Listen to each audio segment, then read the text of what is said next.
je suis Pape Ndiaye, je suis professeur d'histoire à Sciences Po à Paris.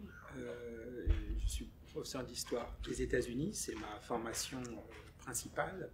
Je travaille surtout sur les États-Unis, sur les mondes minoritaires, sur les mondes africains, américains au XXe siècle.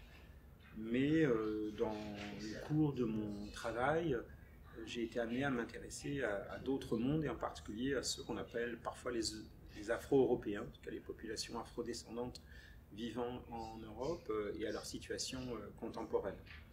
Je l'ai fait en mobilisant en partie des sciences sociales tirées des États-Unis, ce qui ne signifie pas que les expériences soient exactement similaires, mais il faut reconnaître que aux États-Unis, en Grande-Bretagne aussi, on s'est intéressé beaucoup plus tôt aux expériences minoritaires qu'en France.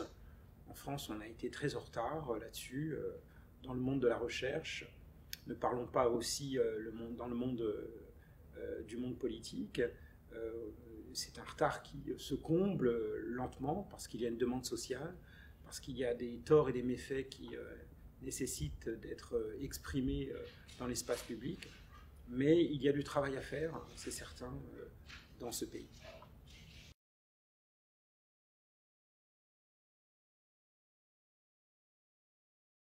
Alors on dit généralement que le monde noir américain est un monde homogène, par contraste au monde noir français, qui serait beaucoup plus hétérogène du point de vue des origines, puisque du côté français, il y a effectivement une partie de ce monde qui vient de la Caraïbe, et puis une autre partie qui vient d'Afrique subsaharienne, Afrique de l'Ouest surtout, Afrique centrale de plus en plus depuis les années 90. C'est en partie vrai, c'est sûr, mais c'est de moins en moins vrai, car le monde noir américain n'a jamais été complètement homogène. À Harlem, dans les années 20, par exemple, 1/5 de la population était d'origine caribéenne, et il y a aujourd'hui une migration africaine vers les États-Unis qui contribue à rendre ce monde noir américain beaucoup moins homogène qu'il ne l'était supposément dans le passé. Faut-il rappeler aussi que Obama lui-même ne provient pas directement de ce monde afro-américain puisque son père est kenyan. Donc il me semble que parmi bien d'autres choses, une des différences importantes, c'est que l'esclavage côté américain a existé sur le sol national des États-Unis.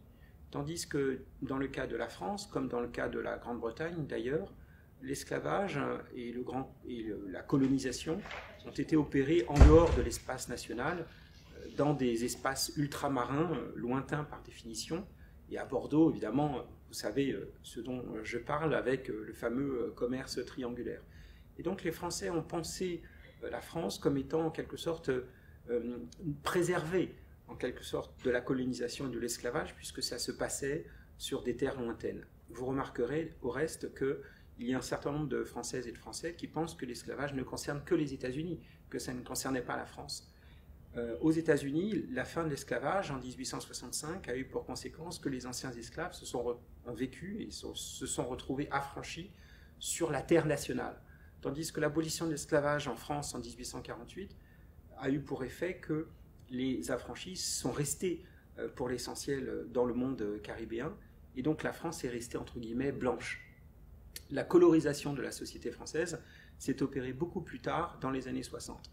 Si on devait résumer les choses par une anecdote, on pourrait dire que être noir en France, c'est d'abord faire l'expérience de se voir poser sans cesse une question « mais d'où venez-vous ?»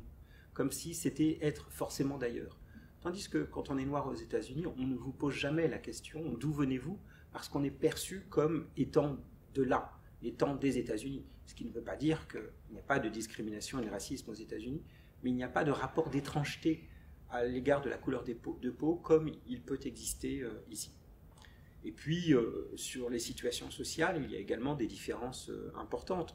On pourrait dire que depuis les années 70, aux États-Unis, il y a eu une émergence d'une classe moyenne supérieure et d'une élite noire, favorisée par plusieurs phénomènes, la fin de la ségrégation, l'affirmative action, d'autres choses comme ça, tandis qu'en France, c'est marginalement le cas, en particulier dans les élites économiques et politiques, il y a très peu de personnes non blanches. Et ce qu'on appelle la diversité, pour l'instant, reste de façade. Il y a beaucoup de problèmes en ce qui concerne l'ouverture du monde politique, l'ouverture du monde économique à toutes les réalités, à toutes les facettes de la société française. Donc c'est aussi une grande différence entre ces deux mondes que de remarquer l'importance du mouvement pour les droits civiques aux États-Unis, c'est-à-dire d'un grand mouvement de révolte politique, pacifique pour l'essentiel à partir des années 50, dans les années 60 aussi surtout, tandis qu'en France il n'y a pas eu de mouvement pareil. Quelqu'un me disait il y a quelques mois à juste titre qu'en France on n'a qu'une histoire de défaite en ce qui concerne l'antiracisme. Il n'y a pas de grand moment fondateur. Alors qu'aux États-Unis, il y a des grands moments fondateurs qui rendent les gens très fiers. Les Noirs américains sont très fiers d'avoir des héros, en quelque sorte, d'avoir un Martin Luther King, qui est à son jour férié. Aux États-Unis, il est le seul avec George Washington. Tandis qu'en France, il n'y a pas ces mémoires positives-là. Les gens se raccrochent à des bribes de choses, mais les choses ne sont pas centrales dans la mémoire collective comme elles peuvent l'être aux États-Unis.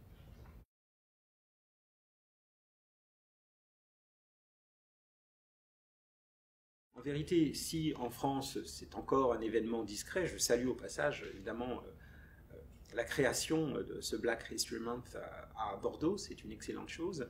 Mais si c'est encore discret, c'est parce que c'est tout à fait à l'image de formes de représentation publique par lesquelles être revendiqué, ou en tout cas faire paraître visiblement une question relative à ce qu'on appelle l'ethnicité, ou en tout cas la couleur de peau, c'est quelque chose qui en France est vécu comme suspect, problématique.